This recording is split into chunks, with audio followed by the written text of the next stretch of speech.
ada suatu mekanisme yang mungkin perlu kita lihat bahwa undang-undang ini ternyata tidak hanya mengenai lapisan mereka yang selama ini voluntary melakukan sertifikasi halal, tapi ternyata dia berimplikasi kepada semua lapisan pelaku usaha yang ada di Indonesia.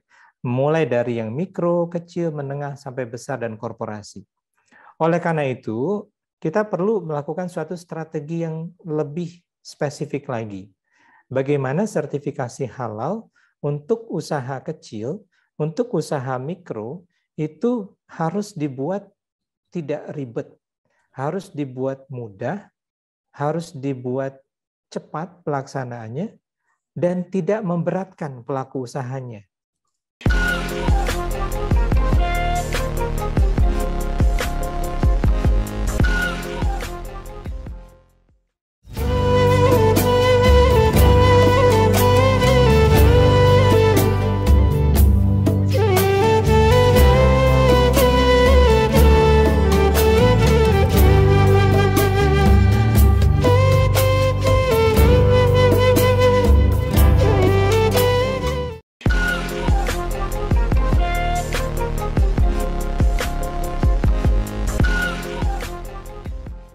Assalamualaikum warahmatullahi wabarakatuh. Waalaikumsalam warahmatullahi wabarakatuh. Bersama saya Bambang Sadono di kanal Inspirasi untuk Bangsa. Mudah-mudahan kanal ini selalu bisa memberi inspirasi, motivasi, dan edukasi. Saat ini saya sudah bersama dengan salah seorang alumnus Fakultas Teknik Universitas Indonesia, yaitu Bapak Afdal Aliasar. Beliau adalah Direktur Industri Produk Halal Komite Nasional Ekonomi dan Keuangan Syariah. Apa kabar Pak Afdal? Alhamdulillah baik. Assalamualaikum Pak Bambang. Ya. Selamat siang. Selamat siang. Sehat Pak? Sehat. Pak Afdal, mungkin bisa dimulai Bapak bercerita sedikit tentang ketika pengalaman kuliah di Fakultas Teknik UI, jurusan industri, dan kemudian perjalanan karir, dan sampai sekarang dipercaya menjadi Direktur Industri Produk Halal di Komite Nasional Ekonomi dan Keuangan Syariah. Monggo silahkan Pak. Baik, terima kasih. Bismillahirrahmanirrahim. Assalamualaikum warahmatullahi wabarakatuh. Alhamdulillah, mungkin menjawab pertanyaan dari Pak Bambang ya. Saya ingin memulai sedikit sharing. Saya masuk di Fakultas Teknik Universitas Indonesia itu tahun 1993, Pak. Bergabung dengan jurusan teknik mesin pada waktu itu. Kemudian di dalam teknik mesin ada program studi namanya teknik industri. Nah, itulah yang menjadi pilihan saya. Di tahun 97, alhamdulillah saya menamatkan studi di program studi teknik industri, dan pada waktu itu karena memang ada kebutuhan bisnis cukup berkembang, ada salah satu bank waktu itu datang ke kampus, ke ke Universitas Indonesia untuk langsung melaksanakan rekrutmen pegawai untuk sebutnya pendidikan eksekutif, program pendidikan eksekutif, atau dikenal dengan nama PPE. Ini adalah Bank Niaga, ini adalah tempat saya pertama berkarir. Memang mungkin orang bertanya-tanya ya, ini dari Fakultas Teknik, kenapa kok masuknya perbankan, kan begitu ya Pak ya. Tapi lucunya pada waktu itu ada rekrutmen yang dilakukan Bank Niaga di kampus UI, dari sekian banyak yang mendaftar, ribuan orang pada waktu itu yang dari banyak fakultas, dan yang dipilih itu hanya beberapa orang saja, dan kebanyakan justru dari Fakultas Teknik. Jadi ada saya, kemudian ada teman juga dari teknik elektro, dan juga dari teknik sipil, beberapa lagi mungkin padahal dari ekonominya juga nggak join waktu itu. Nah, jadi mungkin mereka melihat kalau dari teknik itu mungkin bisa berkembang pemikirannya, tidak hanya lagi belajar mengenai teknik saja, tapi juga lebih luas lagi nanti setelah masuk ke perbankan. Nah, 97 saya langsung bergabung dengan Bank Niaga, mengikuti program PPE, manajemen trainee begitu, kurang lebih 1 tahun putar-putar, Pak.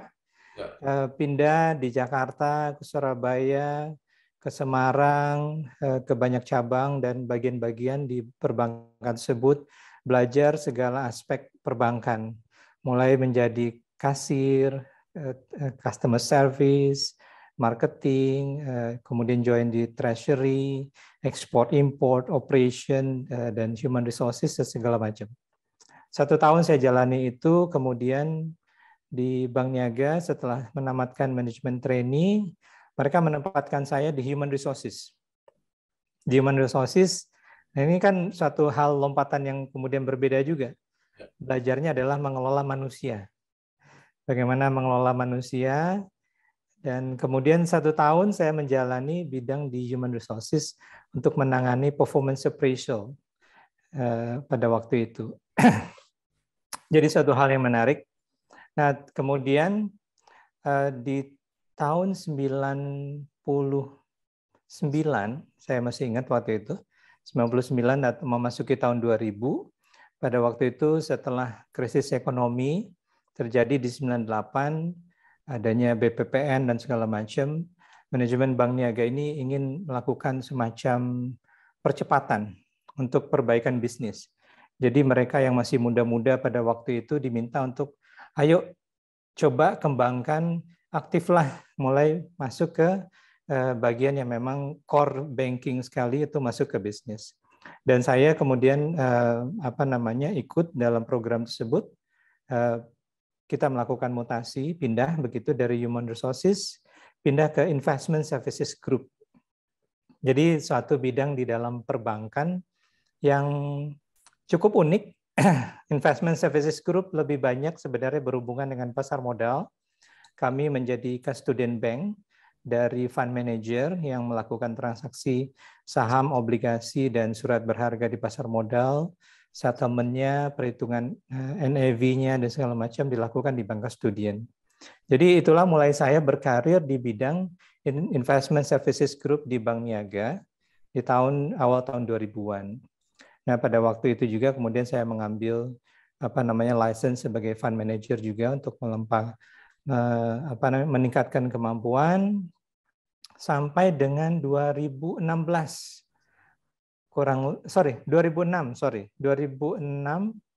saya di Bank Niaga di investment services group itu cukup banyak bidang yang saya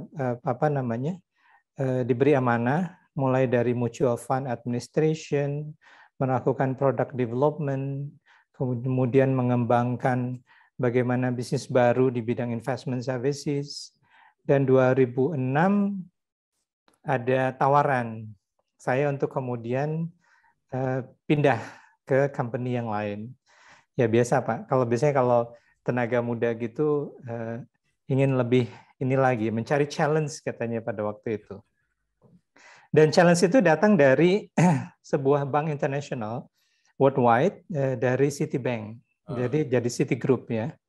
Ini baratnya kalau saya menyampaikan ke teman-teman pada waktu itu, di Bank Niaga kita belajar seperti SMA begitu, kemudian di Citibank kita masuk universitasnya. Nah, jadi secara keilmuan juga makin advance, customer-nya juga makin luas. Tidak hanya pelaku bisnis di Indonesia, tapi juga pelaku bisnis seluruh dunia. Karena sudah tidak ada batas lagi kalau investasi itu. Nah, di Citibank, di Global Transaction Services, saya bergabung di sana, kemudian diamanahi untuk menjalankan bisnis custodian bank dari Citigroup sendiri, kurang lebih sampai, kalau saya nggak ingat, mungkin di tahun 2010, kemudian Citigroup meminta saya untuk mengepalai suatu proyek. Mengepalai suatu proyek mendirikan anak perusahaan Citigroup di Indonesia yang bergerak di bidang brokerage securities di pasar modal Indonesia, yaitu Citigroup Securities Indonesia. Jadi kalau tadi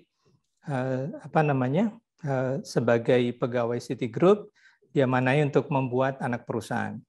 Dan dari sana mungkin saya banyak belajar bagaimana memulai sesuatu entitas bisnis, kita menjalankan dan apply license, melakukan rekrutmen, membangun infrastruktur, membangun sistem, membangun tenaga sales dan segala macam.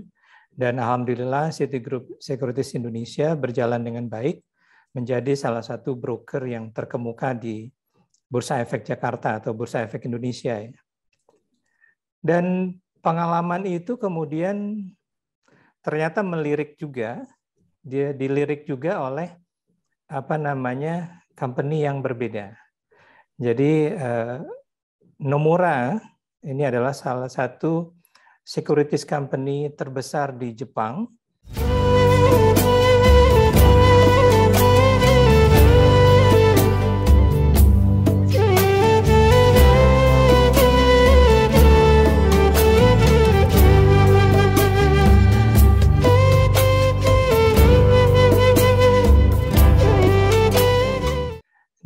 Di tahun 2016 kemudian meminta saya bergabung dengan mereka. Di tahun 2000 saya join ke Nomura itu 2011 kalau saya nggak salah ya. Sorry Pak.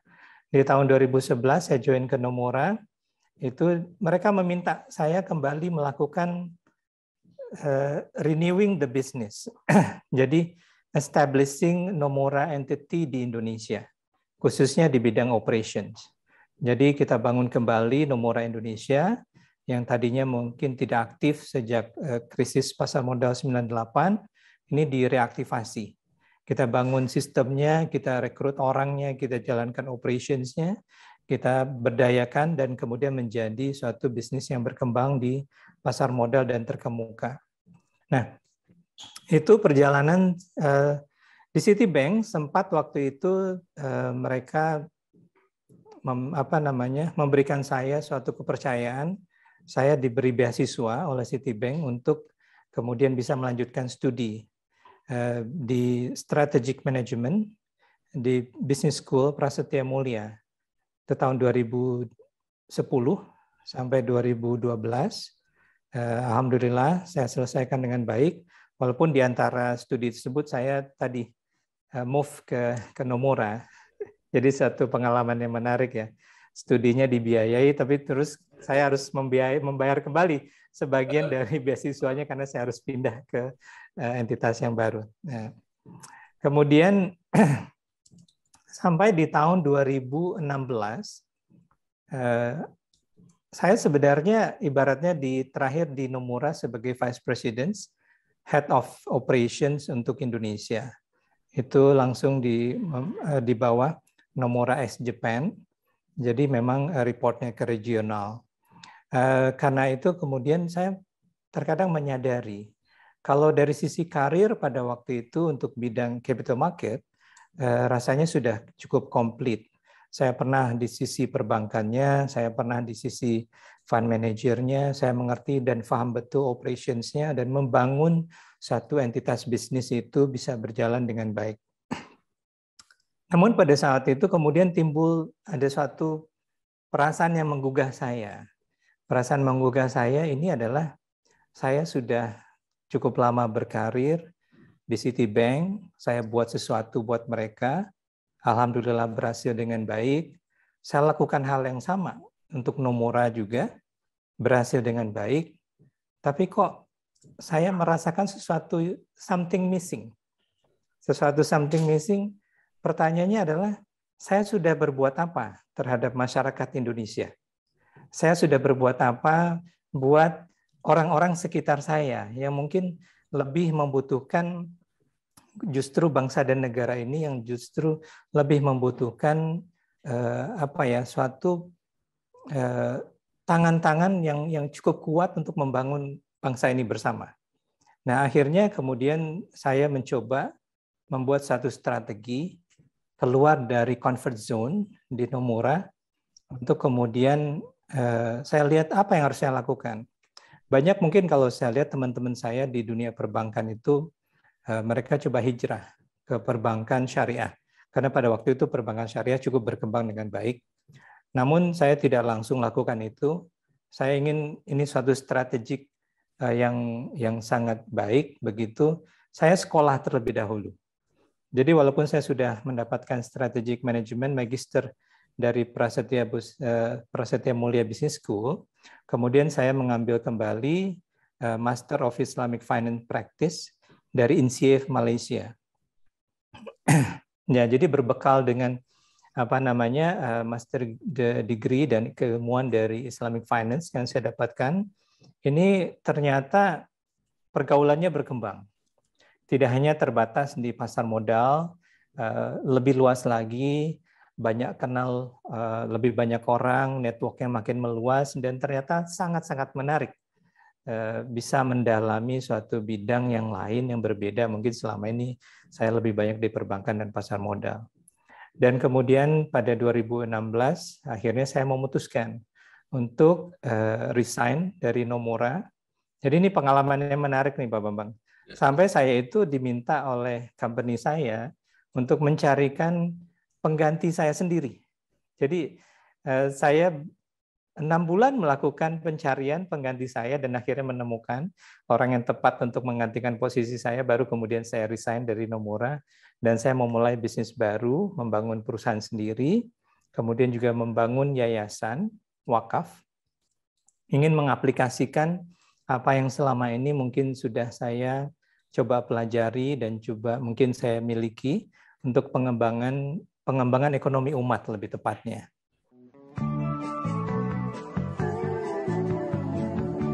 Soal KPR dan punya rumah, dari dulu cuma ada satu nama, satu bank yang megang banget.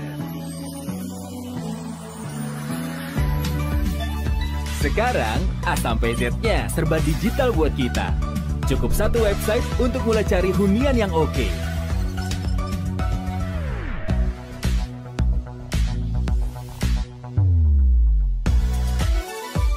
Lagi sesibuk apapun, cukup satu fitur ngajuin KPR online.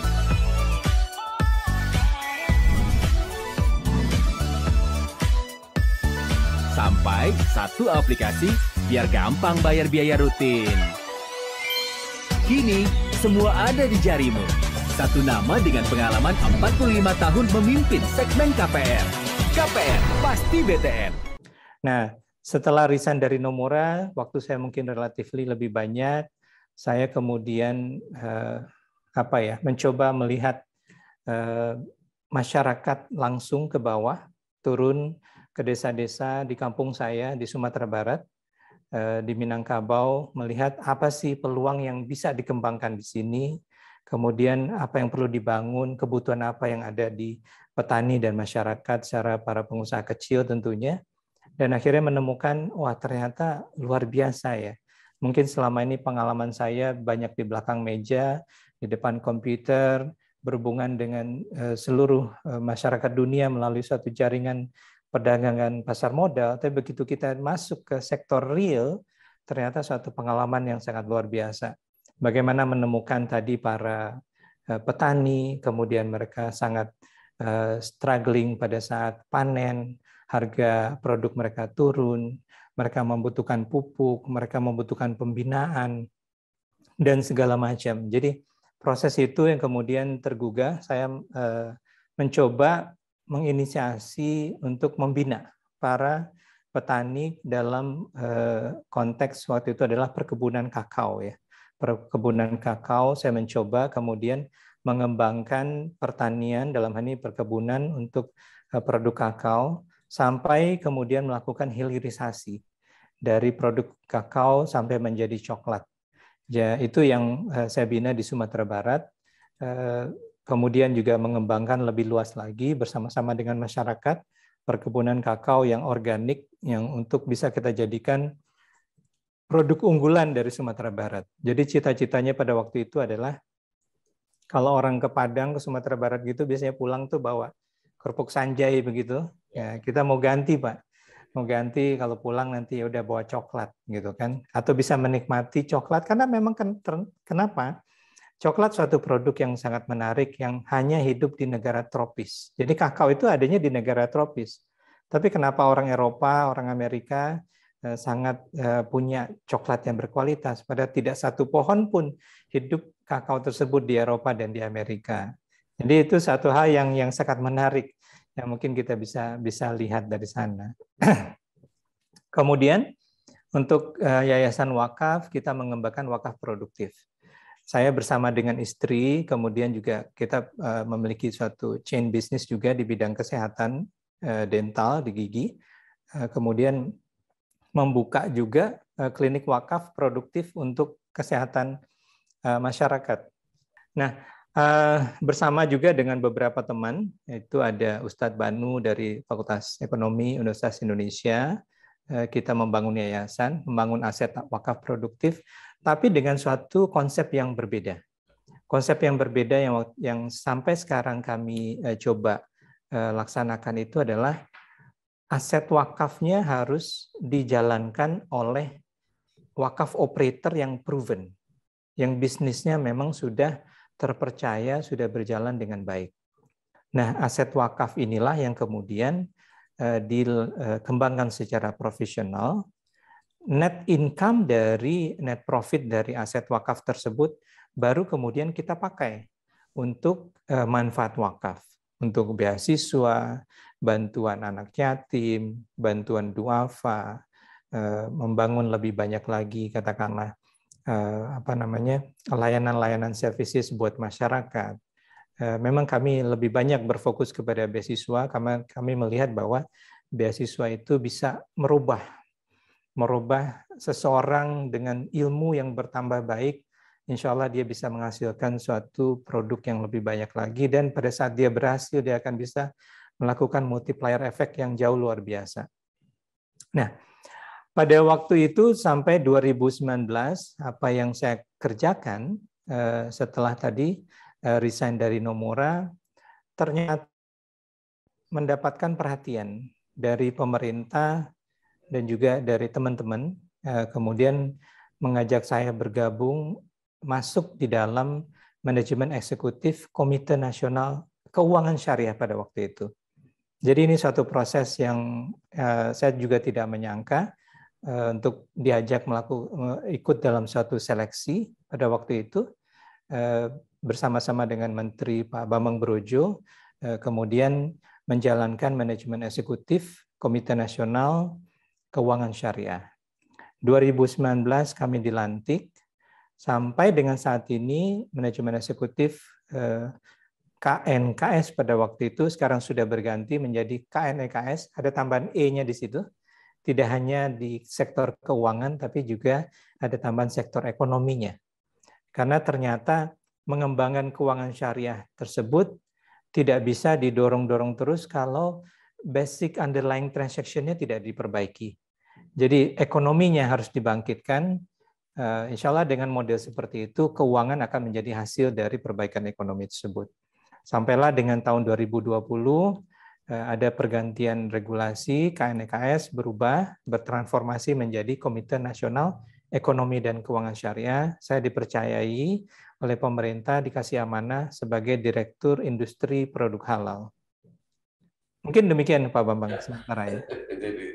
Kita anak muda yang berani, sibuk sampai nggak bisa ngajuin KPR di bank. Iya nih. No worry, kan ajuinnya praktis dengan sentuhan jari.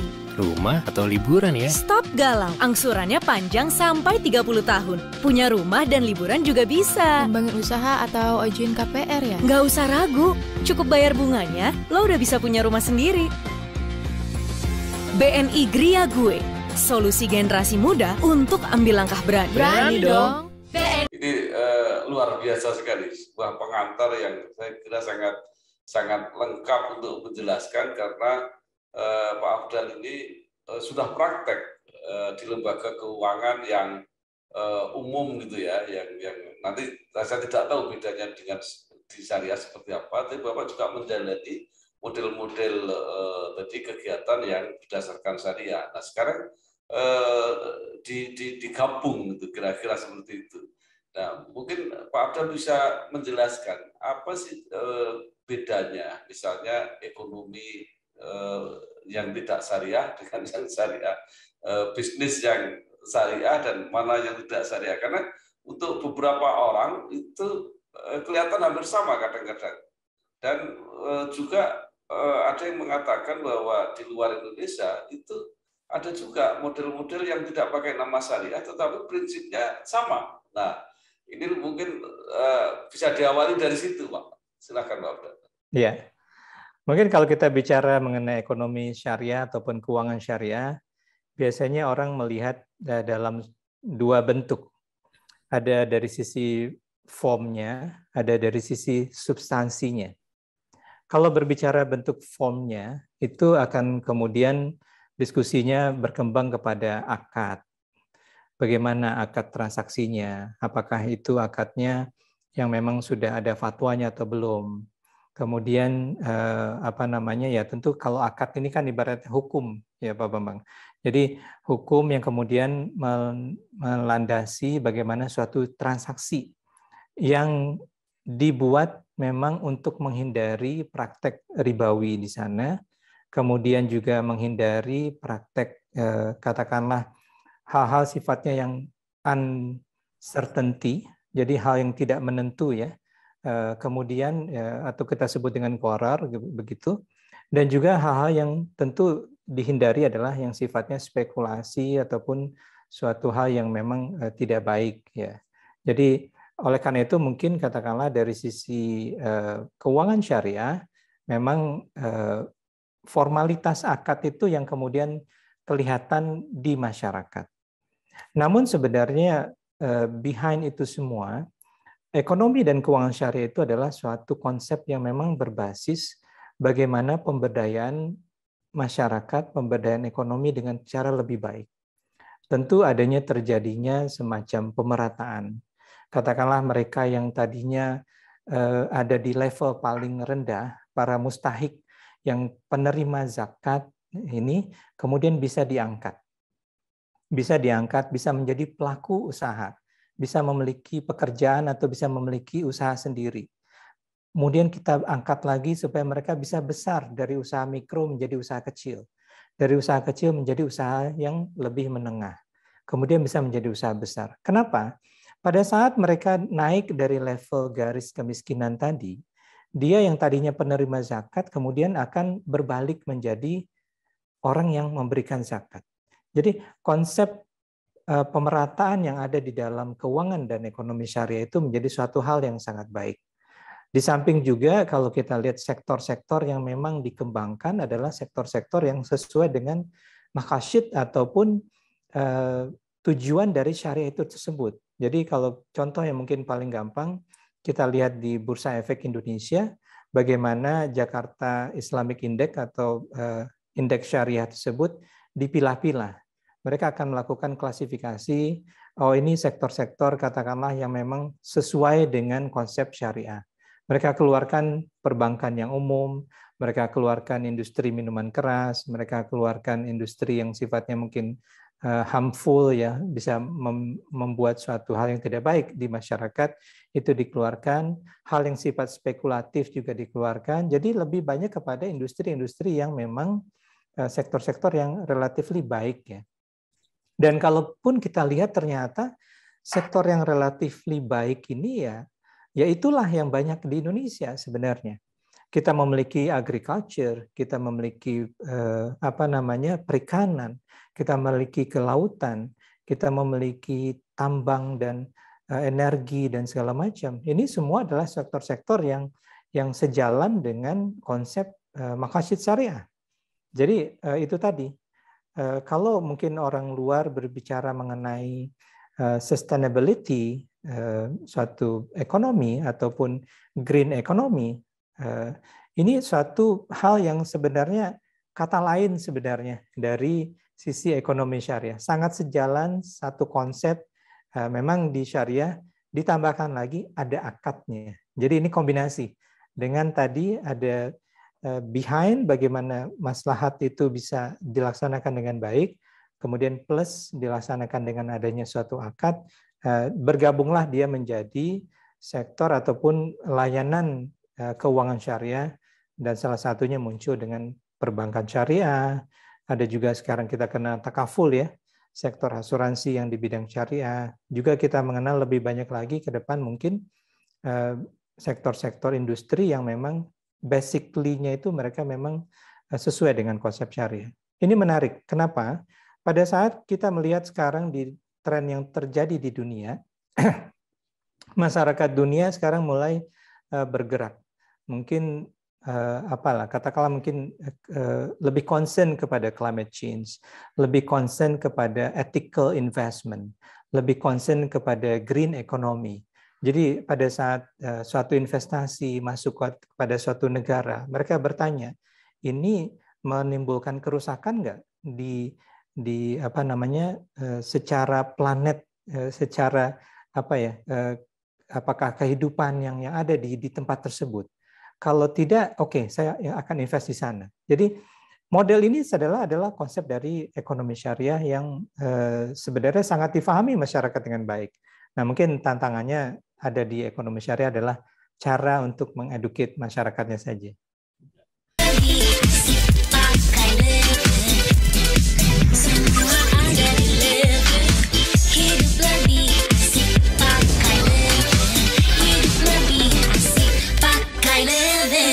Baik, Pak Abdal. Sekarang posisi Komite Nasional Ekonomi dan Keuangan ini sendiri, apakah lembaga yang dibentuk oleh pemerintah untuk mendorong, memotivasi, memfasilitasi ekonomi dan keuangan syariah atau seperti apa kira-kira? Oke, mungkin saya bicara sedikit mengenai KNEKS. Jadi komite ini unik. Komite ini satu-satunya komite di Indonesia yang diketuai langsung oleh Presiden. Jadi KNEKS adalah komite yang ketuanya adalah Presiden, wakil ketuanya adalah Wakil Presiden. Dan sekaligus Wakil Presiden bertindak sebagai Ketua Harian dari Komite Nasional Ekonomi dan Keuangan Syariah. Kemudian yang menjadi anggota dari KNEKS ada 16 kementerian dan lembaga. Tidak hanya pemerintah saja, tapi ini ada kombinasi. Jadi di dalam situ ada Kementerian Keuangan, Kemenko Perekonomian, Kementerian BUMN, Kementerian Agama, Kementerian Koperasi dan UKM, dan lebih banyak lagi, termasuk MUI dan Kadin, menjadi anggota dari KNEKS. Kami sendiri di manajemen eksekutif itu adalah roda organisasi setiap harinya, yang menjalankan on daily basis komite ini untuk bisa berjalan dengan sangat baik. Nah, amanah yang diberikan kepada komite ini adalah bagaimana mensinergikan para anggota-anggota dari KNEKS untuk kemudian membangun ekonomi syariah Indonesia dengan lebih baik, lebih maju, karena kita tahu membangun ekonomi syariah ternyata juga merupakan bagian dari membangun ketahanan ekonomi nasional. Jadi fungsinya adalah bagaimana melakukan sinergi, menyelaraskan, melakukan percepatan, dan kemudian tentu salah satunya ya melakukan suatu strategic thinking, terobosan yang lebih baik lagi supaya kita bisa melakukan percepatan kemajuan ekonomi syariah Indonesia ke depan lebih baik. Kurang lebih mungkin itu komite ini tujuannya Pak Bambang. Ya. Jadi semacam pendamping ya atau advisernya pemerintah gitu ya untuk kebijakan-kebijakan syariah. Lebih tepatnya policy recommender ya. Policy recommender ya. Walaupun yang mengeksekusi program-program itu nantinya adanya di para anggota. Karena eksekutornya sendiri itu adanya di kementerian dan lembaga yang menjadi anggota dari KNEKS.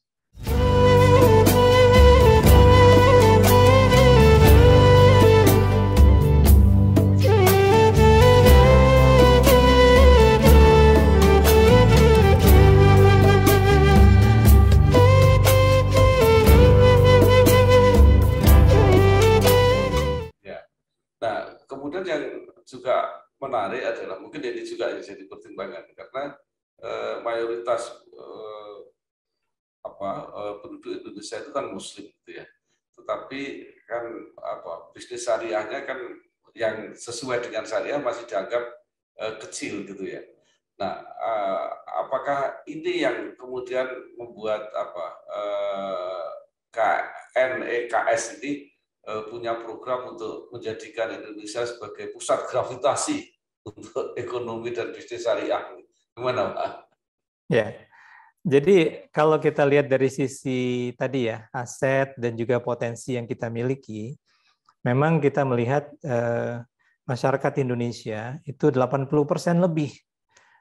Exactly angkanya mungkin sekitar 85 lebih lah persen ya. Memang adalah masyarakat Muslim.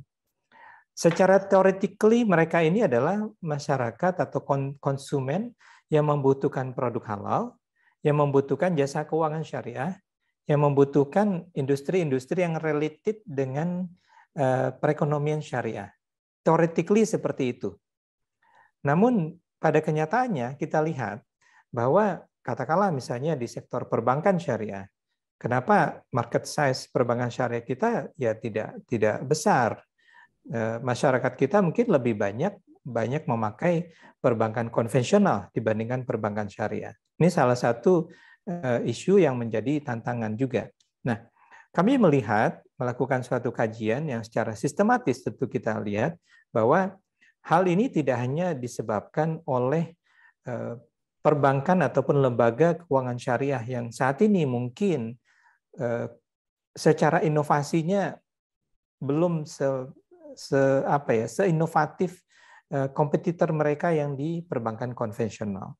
Secara aset juga mungkin belum sebegitu besar, apalagi mereka ketinggalan di bidang teknologi dan di bidang human resources. Contoh yang paling simpel adalah pada saat melakukan rekrutmen pegawai. Nah, pada saat rekrutmen pegawai, lulusan UI misalnya, kalau kita tanya, Anda mau masuk bank mandiri atau mau masuk salah satu bank syariah, gitu, katakanlah, mereka pasti akan memilih perbankan konvensional yang sudah kategorinya udah top seperti itu.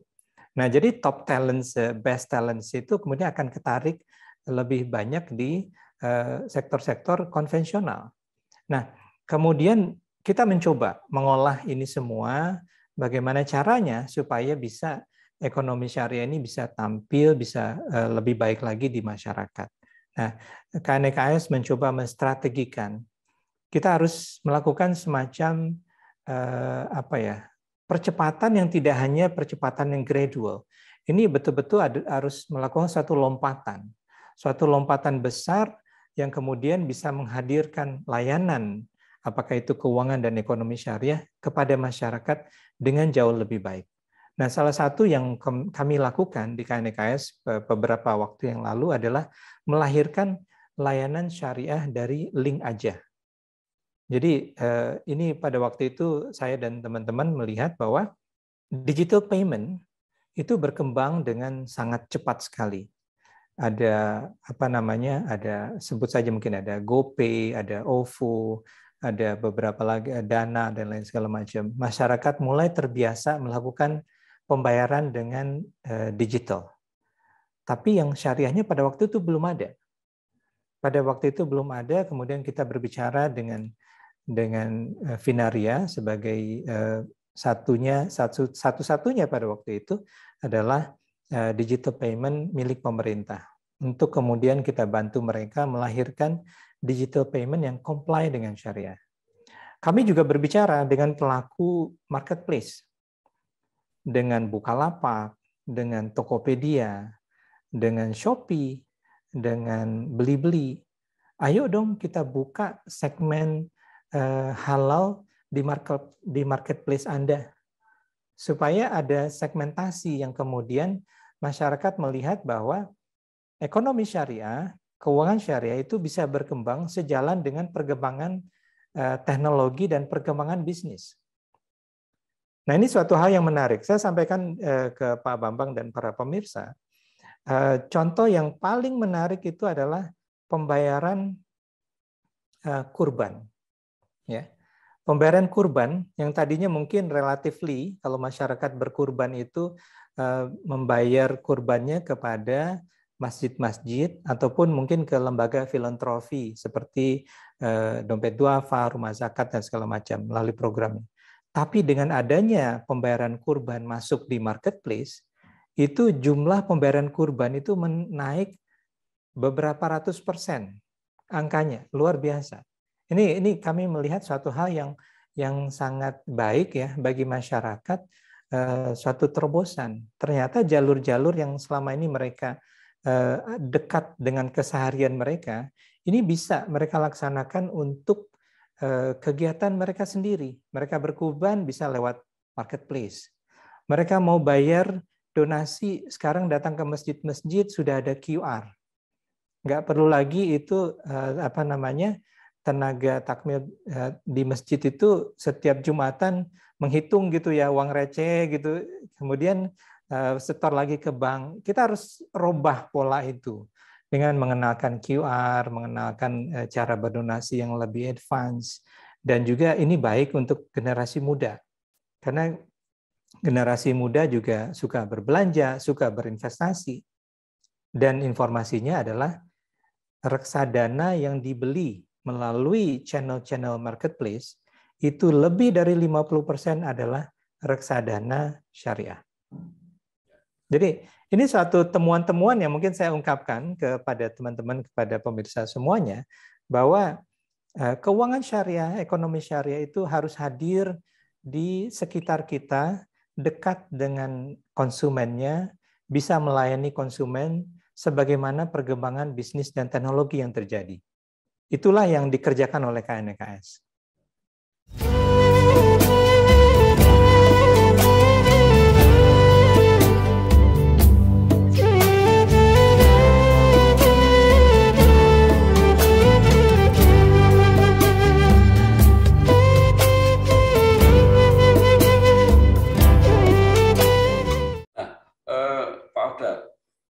Kita punya pengalaman ya, Bank Syariah sudah lama dengan Bank Muamalat, tetapi tidak begitu sukses lah gitu ya kira-kira. Kemudian pemerintah mengambil kebijakan untuk unit syariah dari bank-bank pemerintah dijadikan satu sekarang, menjadi Bank Syariah Indonesia (BSI). Nah, bagaimana sekarang performanya itu sebenarnya? Apakah menunjukkan peningkatan atau sebenarnya apa masalah di masyarakat kita ini sehingga model yang justru sangat baik, sangat cocok dengan syariat agama dan sebagainya, tetapi kok tidak begitu responnya tidak begitu kuat gitu. Ya, jadi inisiatif untuk menggabungkan perbankan pemerintah, perbankan syariah milik pemerintah menjadi satu di dalam BSI ya, Bank Syariah Indonesia, ini adalah inisiatif yang sangat baik. Kenapa? Walaupun kita tidak menyampingkan bahwa kita melihat banyak yang kecil-kecil juga lembaga keuangan yang harus kita perhatikan, tapi kita membutuhkan suatu lembaga keuangan syariah yang betul-betul world class, betul-betul baik, mampu kemudian bersaing sesama duduk sama tinggi begitu dengan pemain-pemain yang memang sudah ada di bidangnya tersebut. Contoh dalam penggabungan ini yang paling kelihatan adalah perubahan teknologi. Dengan adanya penggabungan, investasi untuk membangun teknologi akan jauh lebih kuat. Akan jauh lebih kuat, kemudian karena kenapa? Banking ini kan suatu industri yang sangat betul-betul dipengaruhi oleh teknologi. Nah, ini akan penting untuk pengembangan bank syariah ke depannya. Dan juga itu tadi, SDM. Dengan adanya kekuatan dari sisi aset yang lebih besar, kemudian modal yang lebih besar, kemampuan mereka untuk merekrut best talent, itu juga akan lebih mudah. Dengan cara seperti itu, kami melihat potensi-potensi bisnis yang selama ini mungkin tidak digarap ataupun belum begitu banyak digarap oleh perbankan syariah pada waktu lalu bisa kemudian dicoba dilihat untuk dilaksanakan oleh perbankan syariah yang ada di Indonesia melalui BSI salah satunya. Contoh misalnya katakanlah segmen apa itu investment banking. Kalau kita melihat pada saat penerbitan sukuk pada saat sukuk internasional, itu yang terlibat adalah pemain-pemain besar. Nah, investment banking ini kemudian harusnya bisa membantu, bisa menjadi bagian juga dari Bank Syariah Indonesia. Belum juga kemudian bagaimana proyek-proyek yang selama ini mereka tidak mampu danai karena dari sisi capital mereka terbatas. Nah, ini bisa akan jauh lebih baik untuk ke depannya. Dan harapan kami tentu tidak hanya di bidang itu saja, di sektor-sektor yang tadinya mungkin belum bisa dimasuki, tapi bagaimana perhatian kepada sektor masyarakat kecil dan mikro ini bisa jauh lebih diperhatikan. Tentu adanya kerjasama antara bank syariah dengan sektor-sektor yang sudah ada di Indonesia. Indonesia ini sebenarnya lengkap. Kita memiliki bank BPR syariah sangat banyak di seluruh pelosok Indonesia. Kita memiliki bahkan di channel yang paling rendah kita memiliki namanya BMT.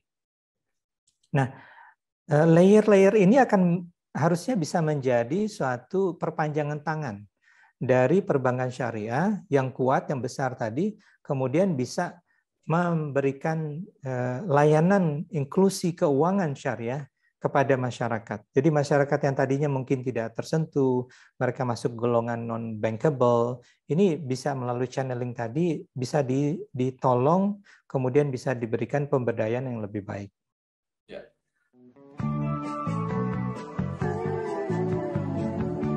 Soal KPR dan punya rumah, dari dulu cuma ada satu nama, satu bank yang megang banget.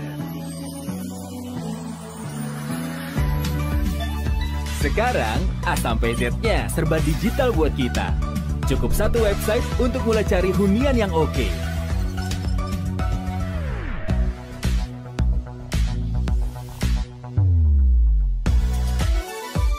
Lagi sesibuk apapun, cukup satu fitur ngajuin KPR online.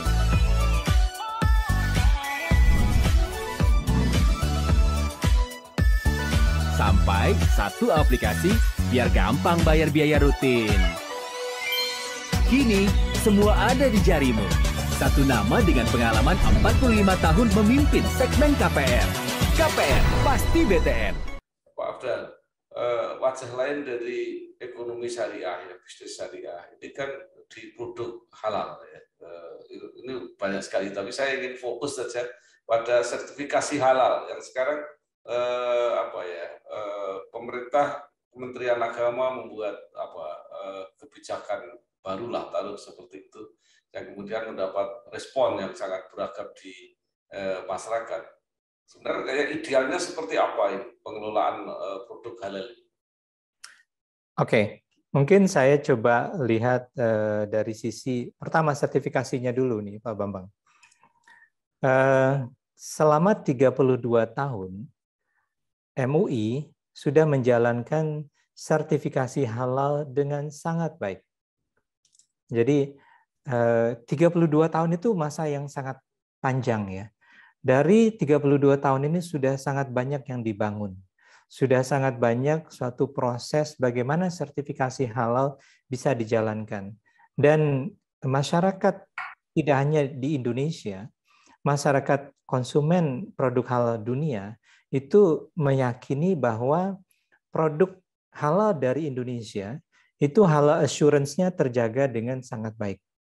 Kenapa? Karena adanya sertifikasi halal ini.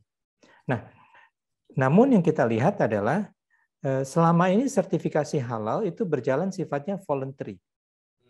Sifatnya voluntary artinya mereka yang merasa penting untuk melakukan sertifikasi halalnya, mereka baru lakukan itu. Dan dengan voluntary pun kita lihat majority produk yang ada di supermarket, di pasar-pasar swalayan itu semuanya adalah produk yang berlogo halal, apalagi dibuat oleh perusahaan besar. Mereka melihat itu sangat penting sekali pengakuan kehalalan bagi produk mereka. Nah, yang perlu mungkin kita strategikan lebih spesifik adalah pada saat lahirnya Undang-Undang Jaminan Produk Halal. Undang-Undang 33 mengenai jaminan produk halal yang lahir di tahun 2014, diimplementasikan di tahun 2019, BPJPH sendiri berdiri tahun 2017, ada suatu mekanisme yang mungkin perlu kita lihat bahwa undang-undang ini ternyata tidak hanya mengenai lapisan mereka yang selama ini voluntary melakukan sertifikasi halal, tapi ternyata dia berimplikasi kepada semua lapisan pelaku usaha yang ada di Indonesia, mulai dari yang mikro, kecil, menengah, sampai besar, dan korporasi. Oleh karena itu, kita perlu melakukan suatu strategi yang lebih spesifik lagi. Bagaimana sertifikasi halal untuk usaha kecil, untuk usaha mikro, itu harus dibuat tidak ribet, harus dibuat mudah, harus dibuat cepat pelaksanaannya, dan tidak memberatkan pelaku usahanya. Kenapa?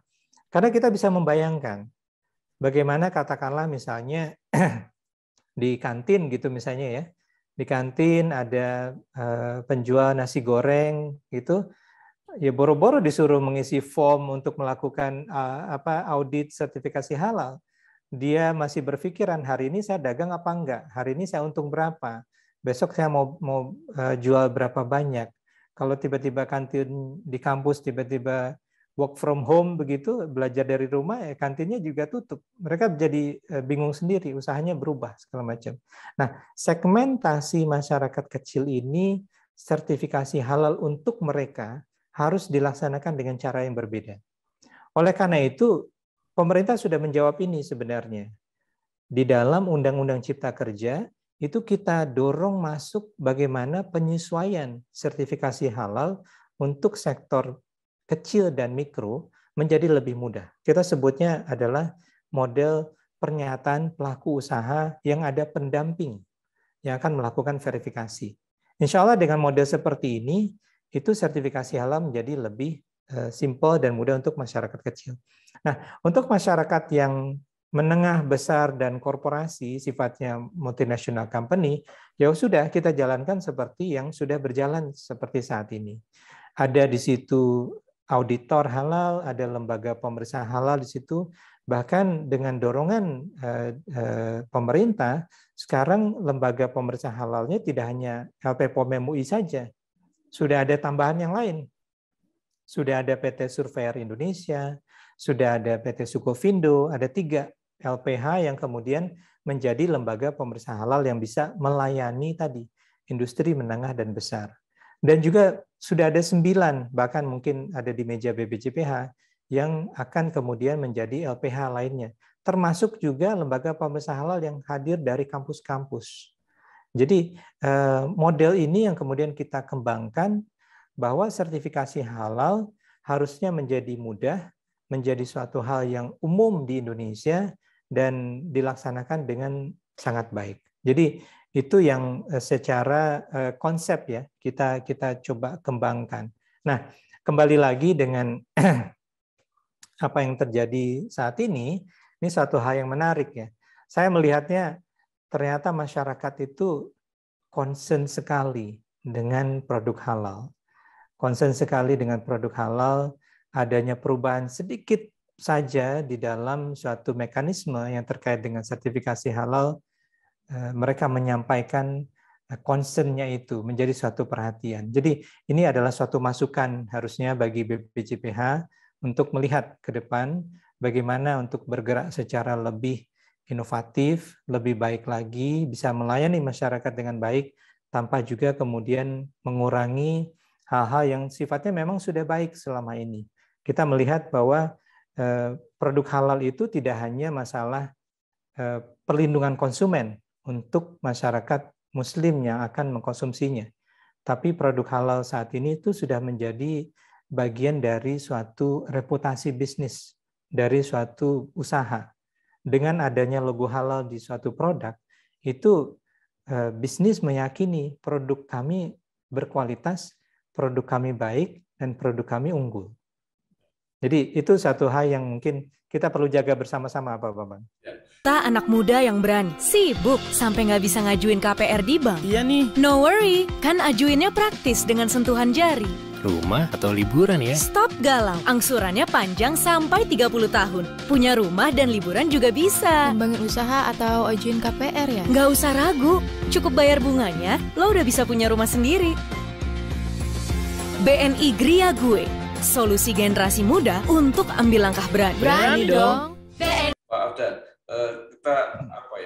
kita fokuskan saja karena cara mengkomunikasikan kan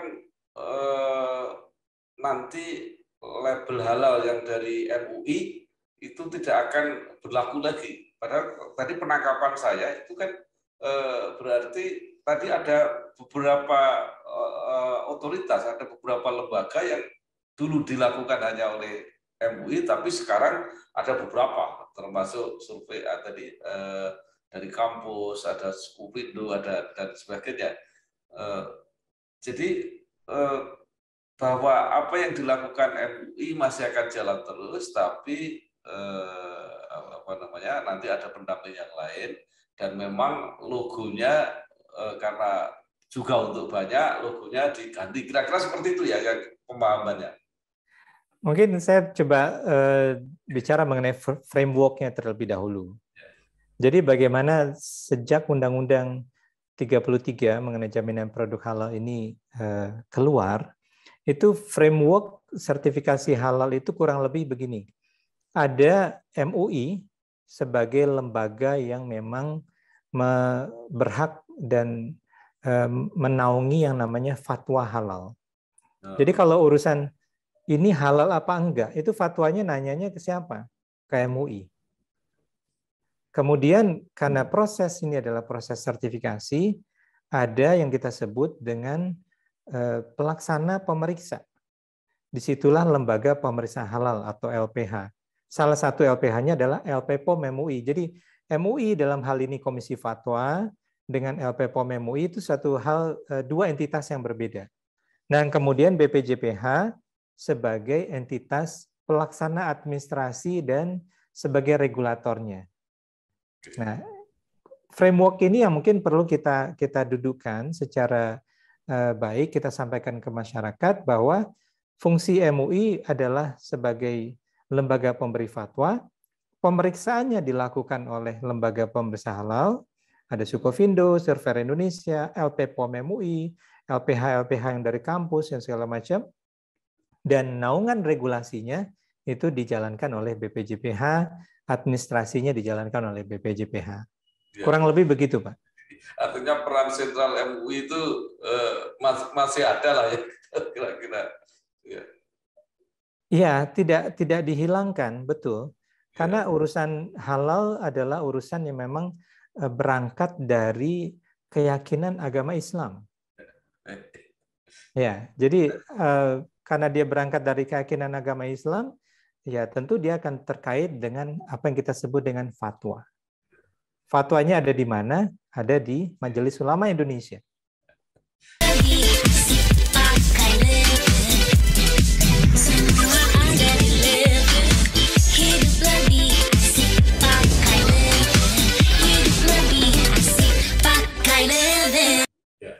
Baik, terima kasih sekali Pak Afdal Aliasar, Direktur Industri Produk Halal, Komite Nasional Ekonomi dan Keuangan Syariah.